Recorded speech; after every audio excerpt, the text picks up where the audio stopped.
Rocket miss. ಇದು ಹೇಗೆ work ಆಗುತ್ತೆ ಹೇಳು. ಮಿಸ್ ಇಲ್ಲಿ ಕ್ಯಾಪ್ ಒಳಗೆ ವಾಟರ್ ಟ್ಯೂಬ್ ಸಿಕ್ಸ್ ಮಿಸ್. ಅದು ಒಳಗೆ ನೀರು ತುಂಬಿಸಿರ್ತೇವೆ ಮಿಸ್. ಏರ್ ಹೊಡಿತೇವೆ ಮಿಸ್. ಅದು ಪ್ರೆಷರಿಗೆ ಅದು ಹೋಗ್ತೈತಿ ಮಿಸ್. ಈಗ ಇದ್ರೊಳಗೆ ನೀರು ತುಂಬಿಸಿದ್ದೀರಾ. ಇದನ್ನ ಪ್ರಿಪೇರ್ ಮಾಡೋಕ್ಕೆ ಮೇಲ್ಗಡೆ ಇಲ್ಲೊಂದು ಪೈಪ್ ಇದೆ. ಓಕೆ, ಇಲ್ಲೊಂದು ಬಾಟ್ಲ್ ಇದೆ. ಈಗ ಈ ಪಂಪಿಂದ ನೀವು ಏರ್ ಹಾಕಿದರೆ ಇದರೊಳಗೆ ಪ್ರೆಷರ್ ಬರುತ್ತೆ.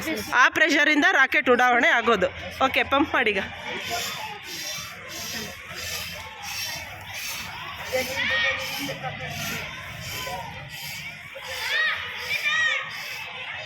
ರೈಟ್. ಸ್ವಲ್ಪ ಜೂಮ್ ಮಾಡ್ಕ್ಯಾ. ಜೂಮ್ ಆ ಕಡೆ ಮಾಡಬೇಕೇ, ನಾನು ಈ ಕಡೆ ಮಾಡ್ತಿದ್ದೀನಿ. ಓಕೆ, ಸರಿ ಸರಿ.